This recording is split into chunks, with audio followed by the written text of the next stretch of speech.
(7월 24일) 수요일 이 시각 주요 뉴스입니다.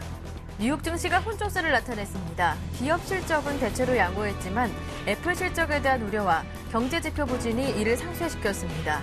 하지만 이 같은 악재에도 불구하고 다우지수는 주폭 등의 실적 호조에 힘입어 또다시 신기록을 세웠습니다. 다우지수는 0.14% 오른 반면 S&P 500 지수와 나스닥 지수는 각각 0.19%, 0.59% 하락했습니다.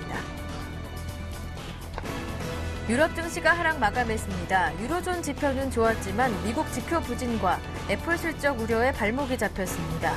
영국은 0.39% 내렸고 독일과 프랑스 증시도 각각 0.2%, 0.43% 하락했습니다. 애플의 3분기 순이익이 69억 달러, 주당 7달러 47센트를 기록했습니다. 이는 전년 동기 대비 22% 가까이 감소했지만 시장에서 예상했던 주당 7달러 31센트는 웃돈 수치입니다. 같은 기간 매출액도 전년 동기 대비 소폭 증가한 것은 물론이고 시장 전망치도 넘어섰습니다. 미국의 5월 전국 집값은 전월 대비 0.7% 증가하며 상승세를 이어갔지만 시장 기대에는 못 미쳤습니다.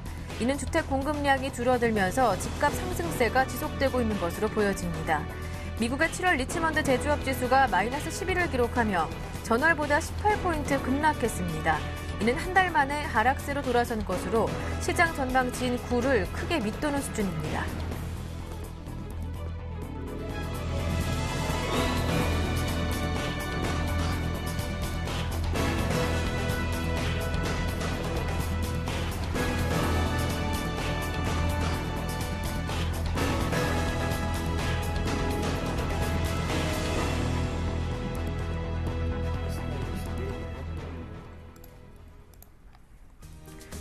안녕하세요. 굿모닝 대박예감 김보람입니다. 앞서 뉴욕 증시는 혼조로 마무리가 됐습니다. 다우지수가 사상 최고치를 경신했었고 어제 최고치를 경신했던 S&P 500 지수는 1,700을 앞두고 앞서는 좀 쉬어가는 모습이었는데요. 나스닥 지수도 애플의 실적 발표를 앞두고 우려감이 커지면서 애플 주가가 하락하자 역시 부진한 모습을 보였습니다. 두퐁 등 여타 기업들의 실적은 예상치를 상회하는 모습이었지만 경제 지표는 예상치를 하회하는 모습이었고요. 유럽 증시도 대체로 하락으로 마무리가 됐습니다. 간밤에 뉴욕과 유럽 증시는 전반적으로 애플의 실적을 기다리는 모습이었는데 기다렸던 애플의 실적이 뉴욕 증시 장 마감 이후에 공개가 됐습니다. 결국 많이 우려했던 예상치보다는 좋은 성적을 거두면서 정규 거래에서 하락했던 애플 주가도 장 마감 이후 거래에서 반등하는 모습을 보여줬었는데요. 한편 앞서 어제 국내 증시가 한 달여 만에 코스피가 1,900을 회복했었고요. 이제 뒤이어서 오늘 장에서부터 주요 IT 기업들의 실적 발표도 예정돼 있는 상황입니다. 국내 증시 전망과 함께 전략 자세하게 세워드리겠습니다.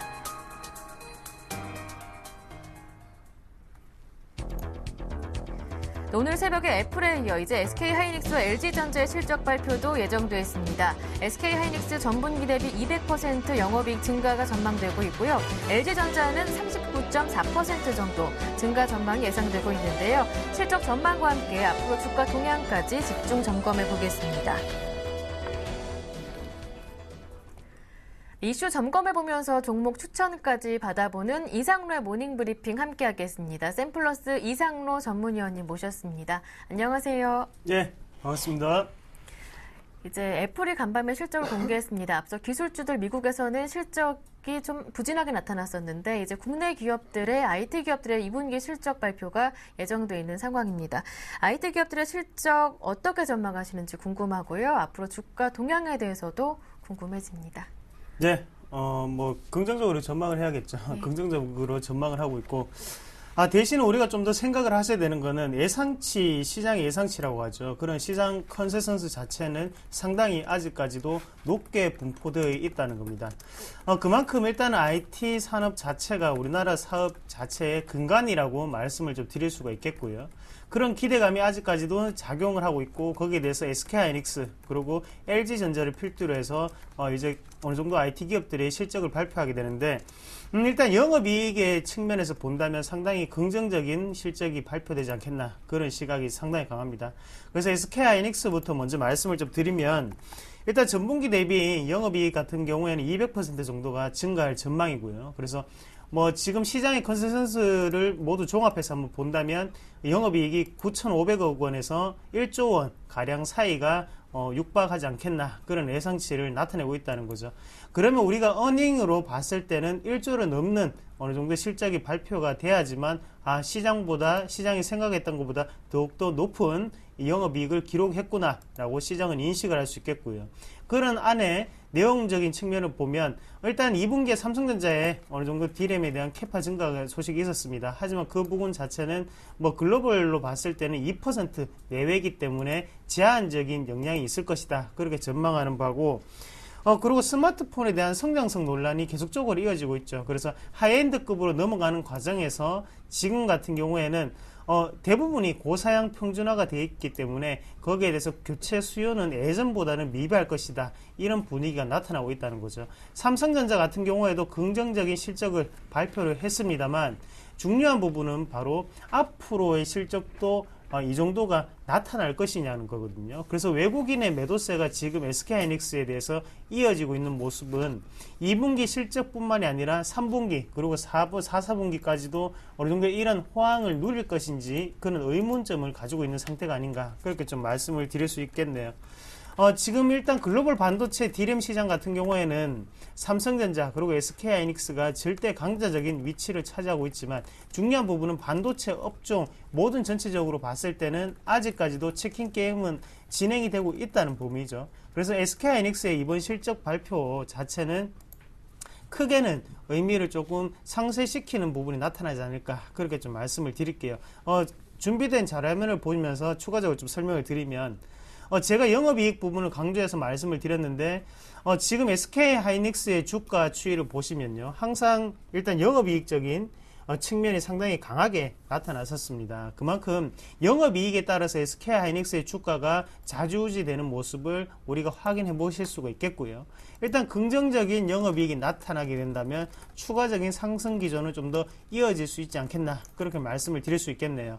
우리가 또 지금 SK하이닉스의 주가 추이를 한번 같이 보시면 중요한 부분은 지금 일단 외국인의 순매수세에도 불구하고 지금 소폭이나마 하락했던 모습이었고, 최근 들어서는 외국인도 매도세를 보이고 있는 모습은 상당히 안타깝지 않나, 그렇게 말씀을 드리겠고, 일봉상으로 보면 상당히 추세가 무너진 상황입니다. 하지만 우리가 좀 더 중요하게 생각을 하셔야 되는 것은 주봉이라든지 아니면 월봉 상황으로 봤을 때 사이클 자체는 아직까지 상승 추세대 안에 속해 있는 과정이기 때문에 외국인의 매수세가 들어오는 그 지점 자체가 바로 저점이 되지 않겠나, 그렇게 예상을 해보겠습니다.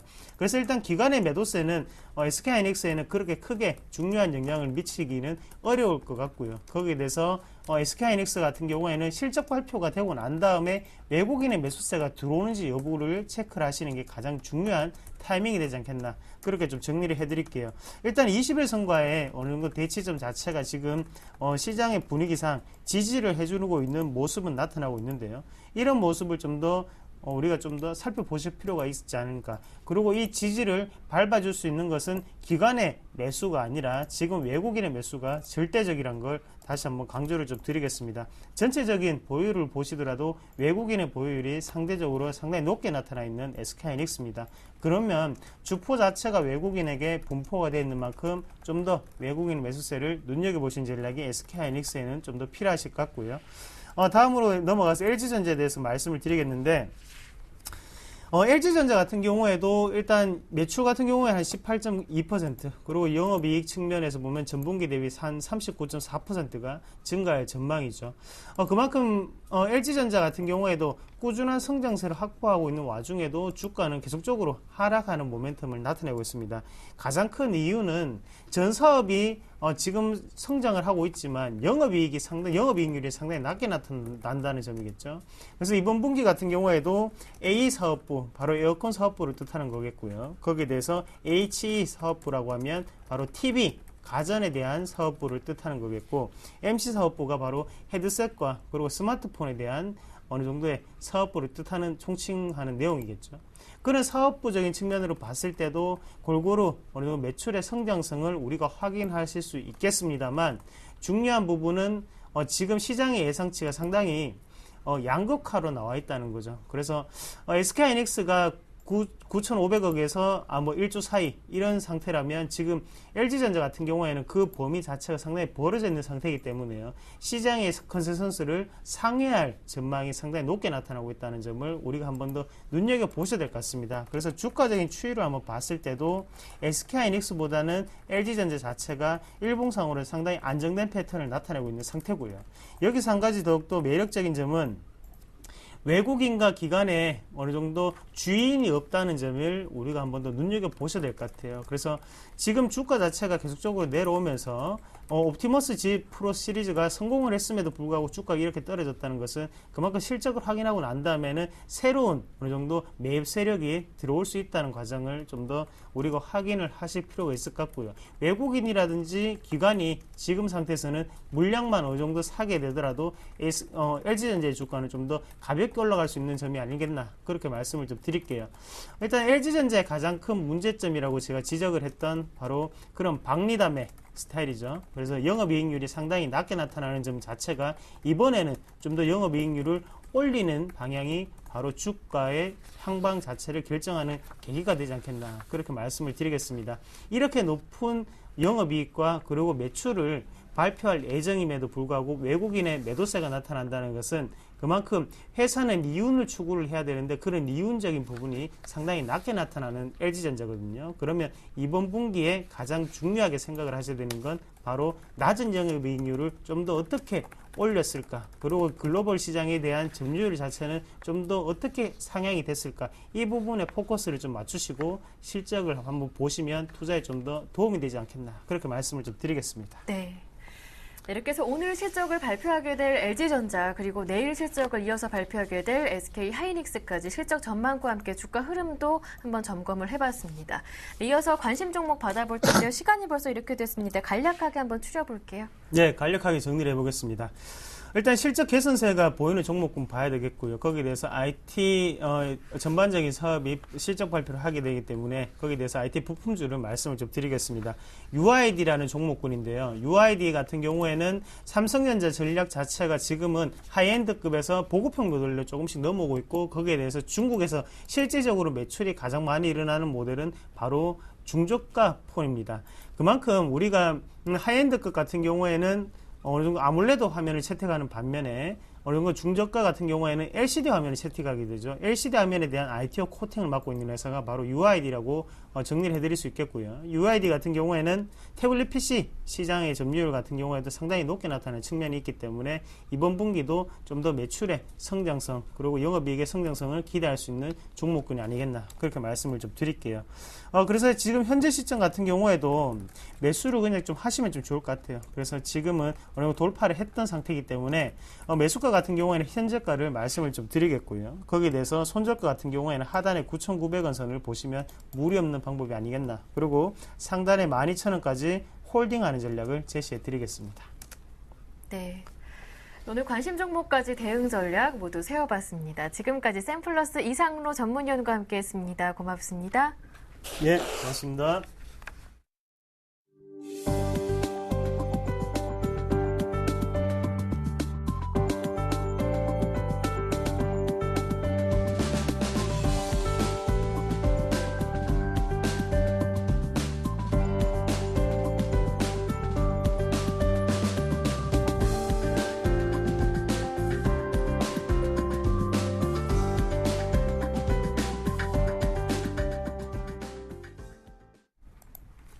최병곤의 종목박스 시간으로 이어가겠습니다. 샘플러스 최병곤 전문위원님 모셨습니다. 안녕하세요. 네, 안녕하세요.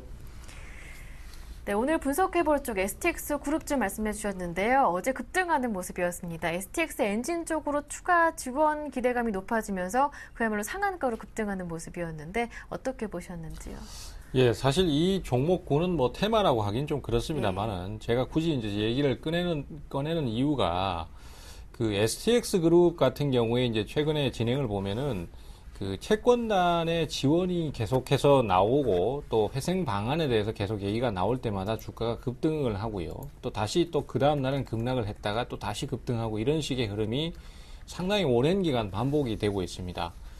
뭐 아무래도 이제 기업 자체의 어떤 존속에 대해서 계속 고민을 하게 되고 거기에 대해서 또 회생 방안이 나올 때마다도 주가가 반응을 하는 모습인데요. 아무래도 이제 이런 진행을 하다 보니까 투자자들께서 좀 요행을 바라고 타이밍을 잡으시는 경우가 종종 있는 것 같아요. 사실은 이제 조정이 좀 어느 정도 나오면은 또 뭔가 재료가 뜰 수 있다는 생각에 저점 매수를 하고 또 다시 반전이 나오면은 뭐 따라가는 매수도 가끔씩 나오고 이런 식의 진행이 나오고 있고 또 이제 예전에 주식을 많이 갖고 계시다가 지금까지 물려 계신 경우도 꽤 많은데요. 대부분 진행을 보면은 그 차트상으로 어떤 흐름을 예측한다든가 아니면은 뭔가 재료 자체가 어느 정도 예측이 되는 내용이라든가 이런 것이 아니라 갑자기 돌발적으로 그냥 튀어나오는 경우가 많고 그에 따라서 반응을 하는 거기 때문에 투자자들께서 이제 수익이 잘 안 나고 상황이 재미없다 보니까 이제 그런 요행을 바라고 투자를 하시는 경우가 상당히 많습니다. 근데 현재로서는 어쨌든 간에 기업 자체의 흐름도 별로 썩 좋지 않고 차트상의 위치도 지금 그 STX 그룹 주들 전체적으로 다 살펴보셔도 약세 추세를 타고 있는 게 뚜렷하게 보입니다. 대표적으로 STX 같은 경우에도 우하향 추세를 타면서 지금 완전히 역배열 상태에 놓여 있고요. 그 다음에 STX 조선해양 같은 경우에도 역시 마찬가지입니다. 그리고 STX 엔진이 어제 이제 주가가 그 상한가로 기록을 했었는데 여기도 이제 내용은 좋게 떴었습니다. 어제 채권단에서 대략 3,300억 정도를 지원을 하겠다라는 얘기를 했기 때문에 뜨긴 떴습니다만은 결국은 뭐 거의 비슷한 상태라고 보실 수 있겠고요. 그러다 보니까 이제 이런 종목군들은 아무리 변동성이 강하다고 하더라도 추세 자체가 약세인 만큼 상황이 어떻게 바뀔지를 모르는 상태입니다. 그래서 단기 대응을 하시는 건 좋지만은 리스크가 크기 때문에 가급적이면 좀 자제를 하시는 게 낫다라든가 아니면은 기존에 오랫동안 갖고 계신 분들 같은 경우에도 네. 제가 항상 이제 방송에서도 자주 말씀드리는 거지만은 계속 불확실한 종목에서 자꾸 요행을 바라는 것보다는 과감하게 대응을 해버리고 차라리 좀 확실한 종목 가서 그 손해를 많이 하는 편이 시간적이나 아니면은 여러 가지 면에서 이득이다 이런 말씀을 많이 드리고 있거든요.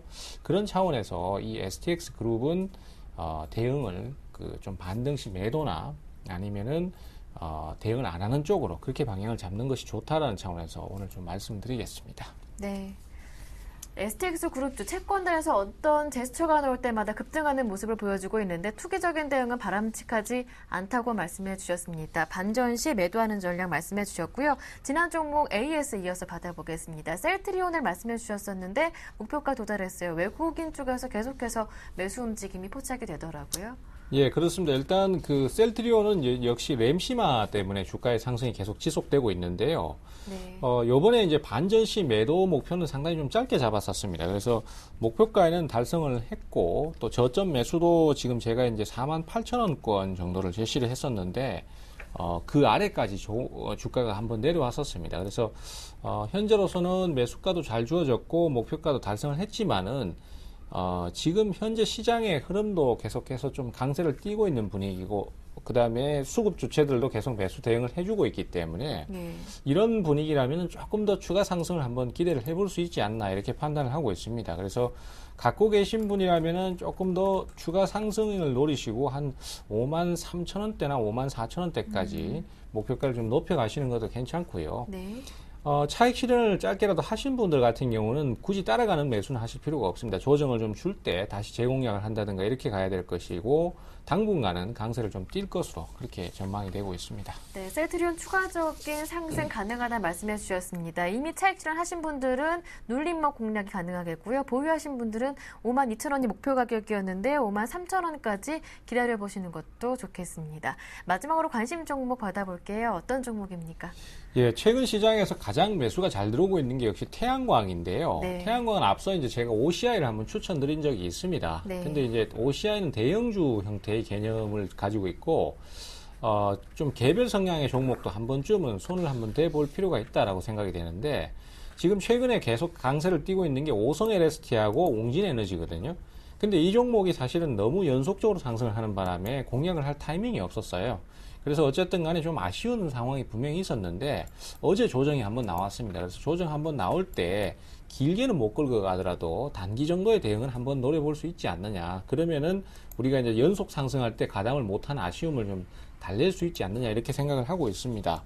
해서 어제 조정 나왔을 때 그 조정이나 아니면 오늘 추가 조정 시 저점 매수 형태로 한번 접근을 노려보시는 게 좋겠고요.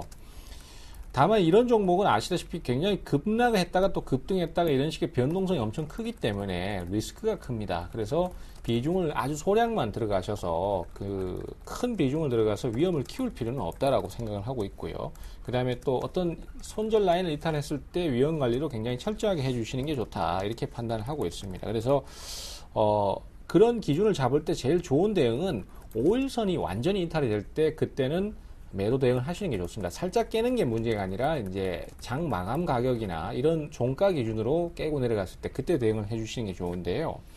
일단 매수가는 2,400원에서 2,480원 정도 사이를 보도록 하겠습니다. 그리고 목표가는 2,800원 정도를 보시도록 하겠고요. 손절가는 2,200원 정도인데 앞서도 말씀드렸다시피 살짝 건든다고 해서 바로 깨는 것이 아니라 이런 경우에 수급 주체들이 주식을 계속 대응을 하면서 막판에 가서 무너질 때 하락이 나오는 거니까 그때만 잘 참조를 하시고 대응을 가시면 되겠습니다. 네.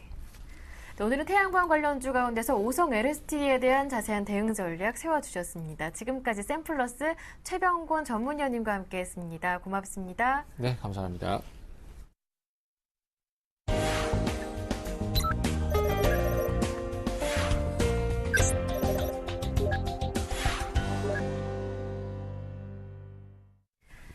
청송촌놈 신창환 대표의 증시 타파 시간 이어가겠습니다. 신창환 대표님 전화로 연결해 보겠습니다. 안녕하세요. 안녕하십니까 김보라민크님. 안녕하십니까 전국 시청자 여러분. 청송촌놈 신창환입니다. 네, 어제 코스피가 오랜만에 참 매물 벽이었던 1900선을 한 달여 만에 회복을 해주는 모습이었는데요. 이제 무엇보다 추가 상승이 가능할 것인지가 시장의 관심사인 것 같습니다.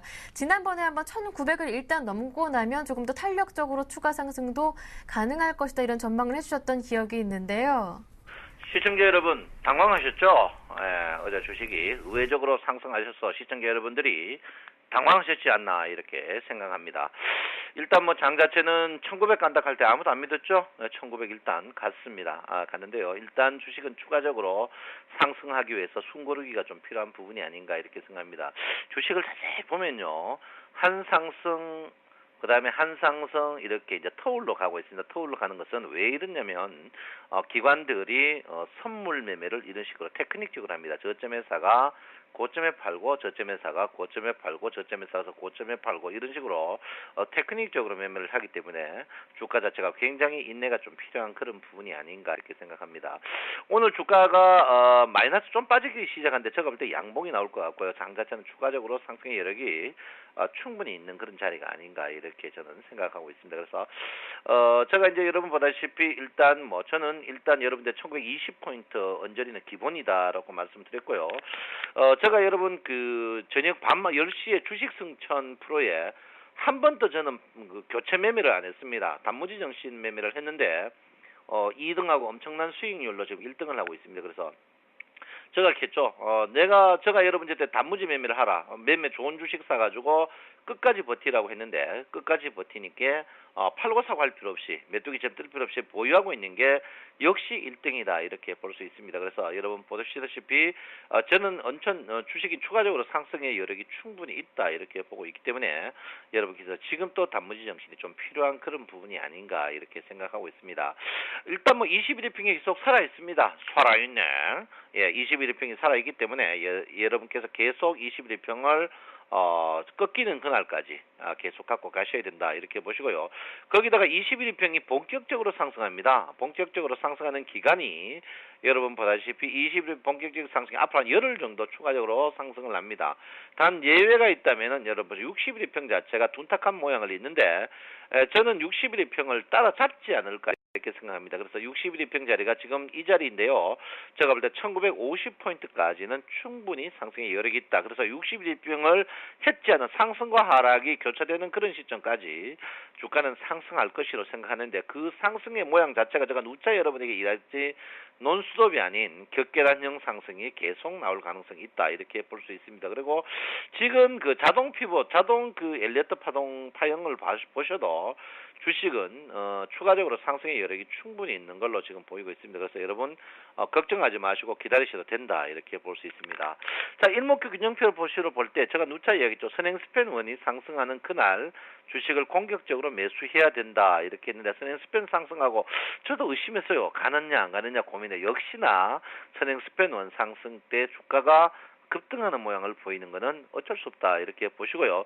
거기다 여러분 보다시피 DMI 차트가 변곡점 자리에 와 있습니다. 변곡점 DMI는 이미 바닥에서 상승 트렌드인데 상승 변곡점을 곧 맞이할 가능성이 있다 이렇게 보기 때문에 주가의 상승이 탄력적으로 움직일 것이다 이럽니다. 그래서 탄력이 지속력은 부족하다. 그 이유는 마이너스 DMI가 아직까지 무찌르지 못하는 그런 부분이다 이렇게 볼 수 있습니다. 자, 여러분 누차 말씀드렸죠. 선물 평균 가격이 굉장히 중요하다. 선물 평균 가격 244인데 지금 현재 선물 평균 가격이 245까지 올랐습니다. 245까지 올랐는데요. 자, 선물 평균 가격이 245, 하루에 선물 평균 가격이 일씩 상승하고 있습니다. 선물 평균 가격이 일씩 상승한다면 주식 자체가 어쨌든 선물 평균 가격에서 10까지는 상승의 여력이 충분히 있다. 이렇게 보기 때문에 여러분께서 상승의 마인드를 분명히 가지셔야 된다. 선물 평균 가격이 145라면 지금 당장 어떻게 255도 갈 수 있다 이렇게 볼 수 있습니다. 그래서 250p 같으면은 70포인트 상승이 가능한 시점이다. 70포인트면 지금부터 제가 볼 때는 1960에서 70 사이 주가는 충분히 갈 여력이 있다 이렇게 보기 때문에 여러분께서는 지금 자리에서 복지 부동이 좋다 이렇게 봅니다. 제가 이제 그 사이 여러분 주가가 한 2개월 동안 약세 국면이라서 회원을 안 받았습니다. 회원을 고의적으로 안 받았는데요. 오늘부터는 여러분에게 문자 회원을 받도록 하겠습니다. 최근에 수익률이 엄청나거든요. 그래서 여러분 주식 그 사이 많이 물리신 분들은 그대로 갖고 계시고요. 현금 갖고 계신 분들은 서울경제팀이나 저에게 전화 주시면 오늘부터 문자 서비스를 다시 시작할까 합니다. 그래서 많이 신청해 주시고요. 저는 그 대신요. 여러분 주식 사가지고 3개월 못 기다리실 분 그리고 5천만 원 이하 투자자는 저한테 전화 안 하는 게 좋다. 이렇게 제가 분명히 말씀을 드리겠습니다. 자, 어제 이제 외국인 기관들이 어제 콜에서 풋으로 전환 국면이고요. 외국인들은 어제 여러분 아시다시피 8천억 손절매 나왔죠. 외국인들이 손절매 나왔는데 외국인들이 여기서 끝날 것인가? 그거는 아니다. 이렇게 볼 수 있습니다. 오늘 아침 주식이 조금 빠질 것 같지만 제가 볼 때는 오늘은 빠지더라도 양운이 나올 것 같고요. 우리나라 주식 선물이 환율이 1,100원 이하의 강세 보인다. 이렇게 했는데 제가 볼 때는 주식 자체는 계속 탄력 있다. 이렇게 볼 수 있습니다. 자, 삼성전자죠. 뭐니 해도 삼성전자가 어제 130만 7천 원 깜놀했습니다. 깜놀. 그래서 제가 볼 때는 삼성전자는 제가 볼 때는 누차 말씀드렸습니다만은 137만 원까지는 충분히 갈 여력이 있다. 앞으로 7만 원의 상승 트렌드 있다. 7만 원 같으면 삼성전자 만 원의 주가 10포인트입니다. 앞으로 7만 원 더 뜬다는 것은 70포인트 상승할 여력이 더 있다. 이렇게 봅니다. 요즘에 선물 단순하게 매매하셔야죠. 삼성전자 플러스면 콜, 삼성전자 마이너스면 푸 단순하게 하는 게 외국인을 두드러 잡는 기회가 아닌가 이렇게 저는 생각을 하고 있습니다. 어쨌든 간 지금 제가 누차 말씀드렸습니다. 필라델피아 반도체 지수와 우리나라 전자 지수가 지금 괴리율이 높은데 분명히 올라갈 것이다 이렇게 저는 보고 있습니다. 그러니까 여러분 주식 상승은 추가적으로 상승할 수 있다 이렇게 보고 어제 제가 줄 거죠. 1895포인트 뛰어넘으면 주가는 굉장히 좋은 면을 보인다 이렇게 보였는데요. 더 좋은 거는 여러분 월 피봇 자체가 중심선을 관통했다. 중심선 관통 후에 주가가 한 5일 정도 쉬어갈 가능성이 있습니다만 주식은 상승 트렌드는 영원할 것이다. 이렇게 보니까 여러분 호전적으로 보셔야 된다. 반도체 지수가 괜찮죠? 미국 반도체 지수가 바닥에서 올라오기 때문에 괜찮다. 이렇게 보는데요. 요즘에 미국 반도체 지수, 상해종합지수 두 지수가 우리나라 증시를 지지하는 그런 국면이다. 이렇게 볼 수 있습니다. 그래서 상해종합지수는 더 빠질 가능성이 없다. 이렇게 보기 때문에 여러분께서 계속 주식을 좋게 보셔도 되는 부분이 아닌가 이렇게 저는 생각을 하고 있습니다. 자, 지금 모두 시계열 차트를 뺀 차트 보시면요. 그물망 차트로 봤을 때 그물의 무게 중심 자체가 꼭지가 1950포인트 있습니다. 1950 있다는 것은 1950을 한번 뛰어넘는다 이렇게 보기 때문에 여러분께서 지금 자리에서는 주식을 복지부동 지금 매물대가 있더라도 복지부동하는 그런 국면이 충분히 있을 가능성이 있다 이렇게 볼 수 있습니다. 자, 선물이 굉장히 중요하겠죠. 선물의 역시계 곡선을 한번 볼까 하면 평균 가격이 나옵니다. 자, 역시계 평균 가격이 기본적으로 어떻게 251까지는 기본이다. 그리고 253.50까지도 기본이다. 이렇게 나오고 있습니다. 그래서 지금 매물대가 없어요. 선물 251 같으면 지금에서 선물 매물이 4 정도인데 30포인트 정도는 매물대가 없다. 결론은 1940에서 1970포인트까지는 주식은 일단 추가적으로 상승하다 눌릴 때마다 여러분 주식 물량을 늘려야 된다. 이렇게 말씀드리고 제가 여러분 코스닥 만지지 말았겠습니다. 코스닥 만지지 마세요. 지금 코스피를 만지셔야 된다. 이렇게 제가 분명히 말씀드리겠고요. 지금 자리에서는 추가적인 상승이 있다. 이럴 때는 매매하지 마십시오. 여러분 주식 승천 전문가 방송 보시면 복지부동인 우리 청송상련의 최명성 전문가와 저가 지금 1등하고 있습니다. 그거는 뭡니까? 매매하지 마시고 실적 좋은 주식 그대 특한이 갖고 계셔야 된다. 이렇게 볼 수 있으니까 절대 여러분 매매하지 마시고 이럴 때일수록 꼼짝 말아라. 이렇게 제가 분명히 말씀드리겠습니다. 여러분의 공개적으로 이번에는 렌코 차트가 음봉 나올 때까지 종합주가 지수가 렌코 차트가 음봉 나올 때까지 끝까지 여러분 보유하셔라. 이렇게 보시고요. 렌코 차트는 수익을 말하다 녹화분에 다 돼 있으니까 렌코 차트가 어떤 차트인가를 한번 보시기 바랍니다. 그래서 여러분 이번에 복지부동 하시고 렌코 차트가 파란봉 나올 때까지 여러분 끝까지 한번 버티시라. 제가 분명히 여러분에게 말씀드립니다. 아무쪼록 여러분 지금은 돈 먹기 힘듭니다. 이럴 때일수록 매매하지 마시고 끝까지 버티시길 바랍니다. 여러분 장마입니다. 이럴 때일수록 건강 조심하시고 항시 그리운 사람 청송촌놈이 되도록 하겠습니다. 여러분 사랑합니다. 청송촌놈 신창원입니다. 네, 말씀 잘 들었습니다. 추가 상승 위에 오늘 조금 숨고르기가 나타날 수도 있겠지만 그래도 양봉 형성할 것이다 말씀해 주셨고요. 앞으로 주가 탄력 강할 것이다 말씀해 주셨습니다. 이럴 때일수록 실적 좋은 우량주로 들고 기다리는 전략이 필요하겠다 강조하셨습니다. 지금까지 신창원 대표님과 함께했습니다.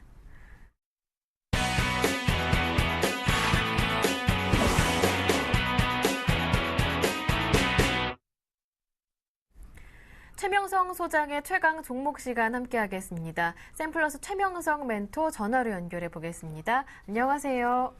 네, 안녕하세요. 오늘도 상큼하게 출발하는 최명성 소장입니다. 네, 오늘의 관심 종목 두 종목이라고 들었는데요. 먼저 첫 번째 관심 종목부터 받아볼까요? 네, 오늘의 첫 번째 관심주는 SK 네트워크스입니다. 동사는 1953년 창립하여 직물 분야로 출발한 후 국내의 네트워크 거점, 우량 거래선, 물류 능력 등의 경쟁력을 바탕으로 석유 제품을 중심으로 한 에너지 유통 사업, 정보통신, 무역 및 자원 개발 사업, 자동차 정비 및 중고차 판매 등의 카라이프 사업을 수행하고 있습니다. 금을 판매하는 골드바, 부동산 물류 및 와인, 호텔 등의 사업도 강화하고 있습니다. 현재 3년 연속 매출 증가 및 영업이익도 양호합니다. 유보율은 350%입니다. 차트를 보면서 말씀드리겠습니다.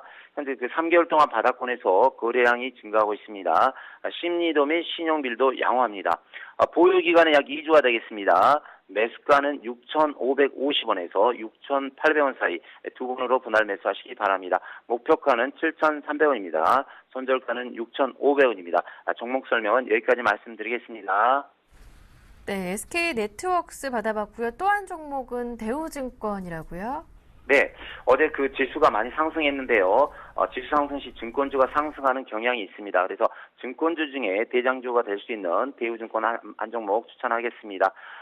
자본시장, 대우증권은 자본시장과 금융투자 관합에 관한 투자 매매업, 투자 중개업, 투자 일임업, 신탁업을 주요 산업으로 하고 있습니다. 산업금융 진주회사의 자회사로 한국산업은행, 산은캐피탈, 산은자산운용 등이 같은 계열 회사입니다. 현재 3년 연속 매출 및 영업이익이 양호합니다. 유보율은 145%입니다. 차트를 잠깐 보면서 말씀드리겠습니다. 현재 잘 보시면 바닥권에서 3바닥, 4바닥을 그리고 있습니다. 가장 고수들이 좋아하는 기법인데요. 바닥권에서 네 번째 바닥을 지니고 있습니다. 그래서 이번 지수 상승 시 상승이 기대가 됩니다. 매수가는 10,000원부터 14,000원 사이를 들겠습니다. 목표가는 11,000원입니다. 손절가는 9,900원입니다. 그 이번 장마가 끝나는 대로 휴가철인데요. 일부 그 시청자 여러분들 한 500만 원씩이나 1000만 원씩 매수하셔서 수익이 나시거든 부모님이나 친척분들 또 어린 학생들이나 귀여운 자녀분들에게 맛있는 음식 꼭 사주시고 좋은 추억 꼭 만드시길 꼭 부탁드립니다. 손절가 9,900원은 꼭 지켜주시기 바랍니다. 지수 상승 시 대우증권이 기대가 됩니다. 오늘은 여기까지 말씀드리겠습니다. 네, 오늘 관심 종목 두 종목 대응 전략 세워봤습니다. SK네트워크스 대우증권이었습니다. 지금까지 최명석 멘토와 함께했습니다. 고맙습니다. 네, 감사합니다.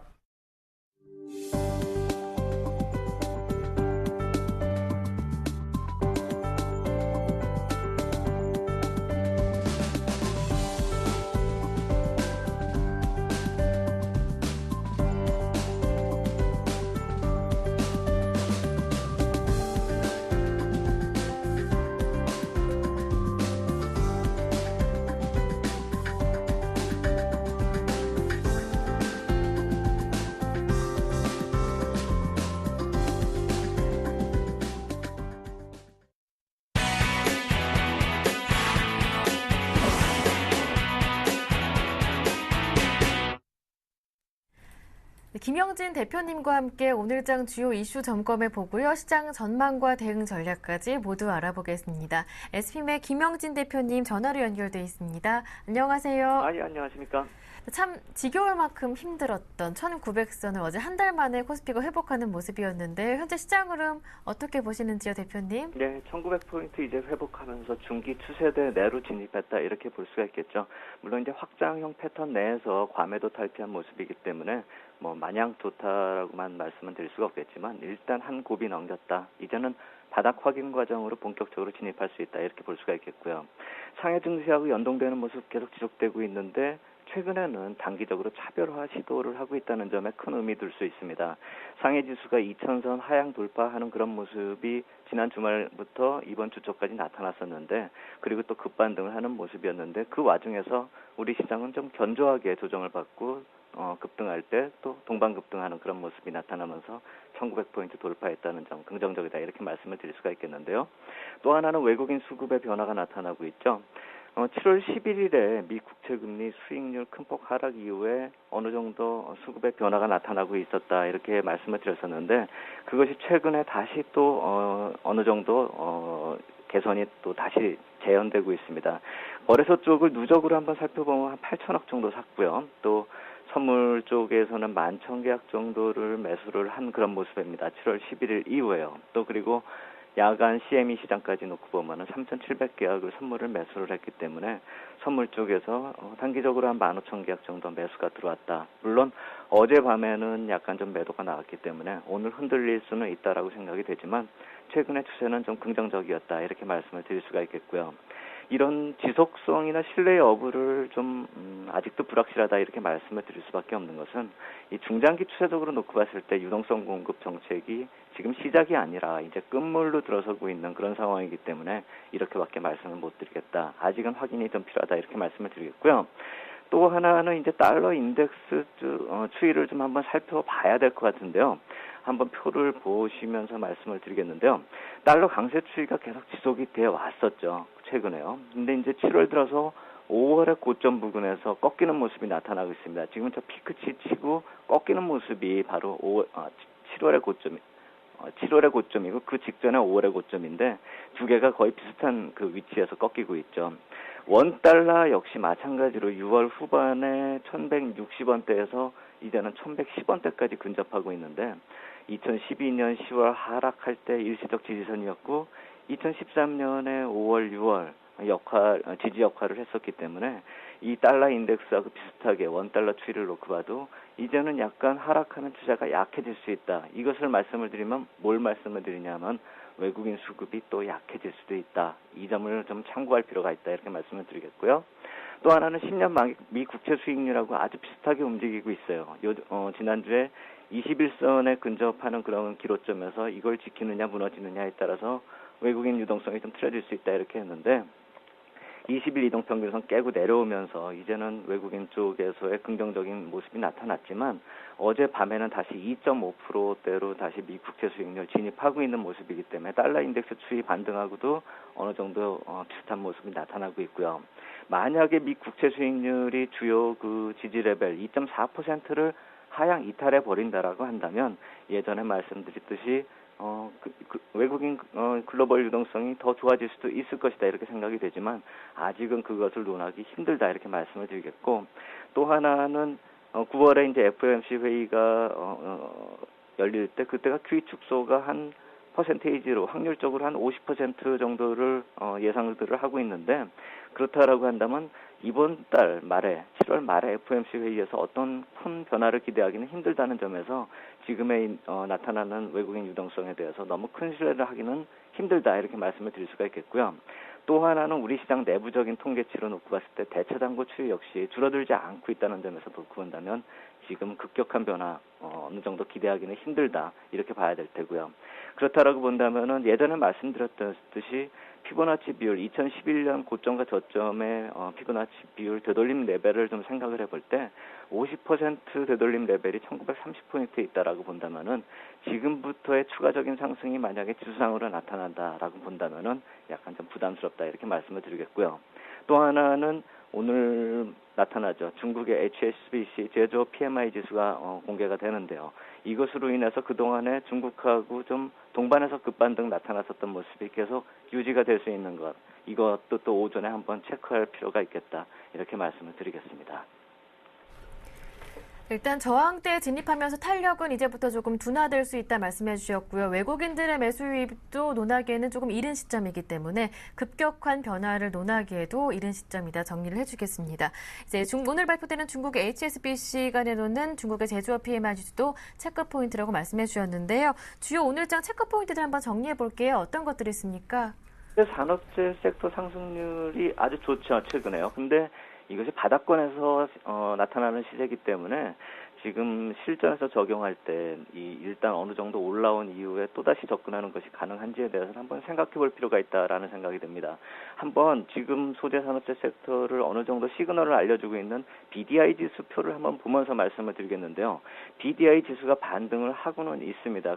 그리고 또 이것이 물동량의 추세 또 시그널로 볼 수가 있기 때문에 전체 경기가 반전하는 데 있어서 시그널로 볼 수가 있기는 있는데요. 그 강도가 너무 미약하다는 점, 이 점을 말씀을 드리고 싶습니다.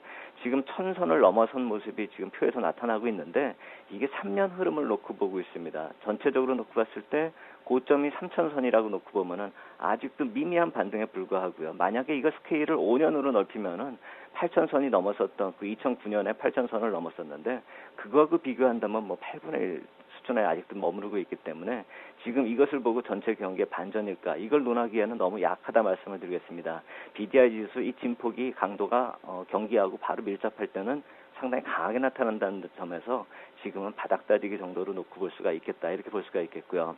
그렇기 때문에 해운주보다 조선업종의 탄력이 이번에 좀 더 강했었다 이렇게 볼 수가 있겠는데 BDI 지수가 벌크선의 지수다 이렇게 놓고 봤을 때 이 조선업종 강세 모멘텀에서는 LNG선이나 해양 플랜트 등의 신규 수주 모멘텀이 작용했었다 이 점을 놓고 봐야 되겠죠.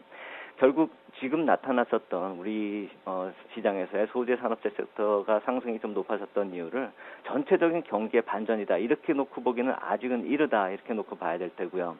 또 하나의 근거로 놓고 보자면은 CRB 지수를 좀 살펴볼 필요가 있는데 이것을 놓고 봐도 어느 정도 물동량이나 원자재 시장의 전체적인 강세로 보기는 아직은 좀 이르다 이렇게 볼 수가 있겠죠. 이 역시 마찬가지로 좀 표로 보면서 말씀을 드리겠는데요. 경기 흐름의 호전으로 인해서 원자재 시세 동반 강세를 나타낸다고 놓고 본다면은 원자재 시세들이 거의 전체적으로 원유나 금이나 곡물이나 메탈이나 모두 거의 동반해서 올라야 되는데 아직은 차별적 시세가 유지되고 있다는 것이죠. 지금 커머디티 인덱스 지금 표에 나오고 있는데요. 이 네 개의 선이 방향은 비슷하지만 괴리가 나타나고 있다는 점은 어떤 점을 말씀을 드리는 것이냐 하면은 원자재 상품별로 업종의 현황, 업황 자체가 약간씩은 좀 틀리고 시세조차도 약간씩 좀 틀리다는 것을 말씀을 드리는 것이죠. 경기 흐름을 그대로 반영한다는 차원에서 놓고 보면 2013년 고점을 아직 회복하지 못하고 있다는 점에서 놓고 본다면 아까 말씀드린 BDI 지수처럼 아직은 강도가 약하다 이렇게 말씀을 드릴 수가 있는 것이죠. 지금 화학업종 같은 경우가 뭐 원유하고 좀 연관이 될 수가 있겠고, 철강업종 같은 경우가 철강석이나 코킹콜 같은 경우하고 좀 연관이 된다. 이렇게 좀 차별적으로 놓고 봐도 화학업종이나 철강업종이 동반해서 상승은 하고 있지만 지금 그 내용은 약간 좀 차이가 있을 수가 있다. 또 화학업종 같은 경우 수출이나 관련 국가 산업 사이클상의 변화가 좀 긍정적인 흐름이 나타나고 있다는 그 변화에서 놓고 봤을 때 철강업종하고는 약간 좀 차이가 있습니다. 철강업종이 제품 가격 인상이 계속 얘기가 나오고 있는데 추세적으로 볼 수 있는 상황이 아니고, 또 상품 시장 강세가 이 달러 강세 완화, 아까 말씀드렸던 달러 강세가 완화되는 그 모멘텀이라고 놓고 본다면 단기 시세에 한정할 수밖에 없다라는 점, 실질적인 업황 개선 추이는 좀 더 확인할 필요가 있겠다, 이렇게 말씀을 드리겠고요. 또 한 가지는 2월 26일 이후에 종합지수가 한 7% 상승하는 기간 동안에 화학업종이 13% 올랐고 기계가 10%, 철강이 10% 오르면서 상당히 많이 차별적으로 올랐습니다. 이쪽 소재 산업재 섹터가요. 그 반면에 음식료나 운수창고나 전기전자 같은 경우는 큰 시세 이후에 지금 쉬고 있는 것이죠. 수익률이 약간 좀 차이가 나고 있지만 주도주라고 보기는 약간 좀 힘들다는 점에서 놓고 본다면 지금 지수상으로 저항대에 근접하고 있는 그런 상황에서 이런 화학기계 철강업종이 한 단계 더 점프업 하면서 지수를 돌파하지 못한다라고 한다면 약간 좀 탄력이 둔화될 가능성이 크다, 이렇게 말씀을 드릴 수밖에 없을 것 같고요. 주도주가 나타날 모멘텀이 약간 좀 지금 현재 시장 상황에서 좀 어렵다라는 점에서 놓고 본다면은 이제부터의 탄력 둔화는 어느 정도 지수도 그렇고 업종도 그렇고 감안을 해야 될 것입니다. 네, 순환매 흐름을 보여주고 있는 조선, 화학, 철강 업종에 대해서 모두 살펴봐 주셨는데요. 그렇다면 이 종목들 어떻게 대응 전략 세워볼까요? 네, 기술적 저항을 좀 생각을 해봐야 될 것 같습니다. 오늘 말씀드린 거 저항을 정리를 해본다면요. 이 달러 강세 요인이 잠복이 돼 있고요. 중국의 7.5% 성장률이 모든 걸 해결하는 것이 아니라는 점에서 놓고 본다면 오늘 PMI 지수부터 다시금 확인할 필요가 있겠다, 이렇게 말씀을 드리겠고, 중국 시장 언제든지 급등락이 가능하다는 점에서 놓고 본다면 우리 시장도 그것을 좀 감안해서 시장 대응을 해야 될 것입니다. 단기적으로 긍정적 요인이 좀 강했기 때문에 좀 1910포인트까지 근접하는 그런 반등이 나왔는데요. 이거 예상되어 왔었던 구간이고 1910포인트에서 1930포인트 예상했었던 단기 트레이딩 구간이라는 점에서 놓고 본다면 더 기대하고 끌고 갈 그런 모멘텀이 오늘 발생하지 않는다면요. 중국 쪽에서요. 그렇지 않다면 이제부터는 이익 실현이나 분할 이익 실현 좀 생각을 해봐야 될 테고요. 종목별로 좀 단기 이동평균선까지 끌고 가겠다, 그렇게 생각하신다면 단기 이동평균선이 붕괴될 때 한 절반 정도 나머지를 좀 이익 실현하고 지금부터 분할 이익 실현하는 그런 보수적인 방법을 한번 선택할 필요도 있겠다, 이렇게 말씀을 드리겠습니다. 네. 지금까지 SPM의 김영진 대표님과 함께했습니다. 말씀 잘 들었습니다. 고맙습니다. 감사합니다. 굿모닝 대박예감 2부 순서도 여기에서 모두 마무리하겠습니다. 저는 내일 아침 7시에 다시 오겠습니다.